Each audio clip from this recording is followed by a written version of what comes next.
যে ওইখানে আমরা এখন ঝুলা ঝোলাবো। হ্যাঁ, ওইখানে ঠাকুর আছে।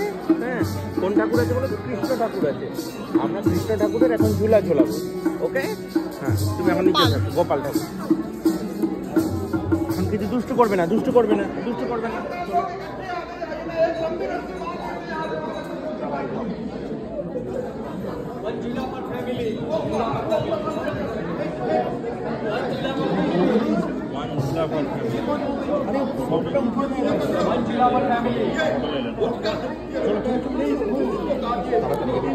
अरे इसको काटनी हो तो उसके पास में रस्सी है, व्हाइट कलर की रस्सी है एक।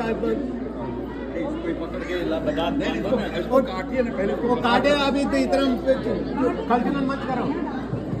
उधर ऑफिस में उधर फ्रिज के ऊपर पड़ी हुई है यार। अच्छा चल चले, अभी तो झुक प्लीज। ओके ओके, ओ बाबा, ओ बाबा, चलो चलो चलो चलो।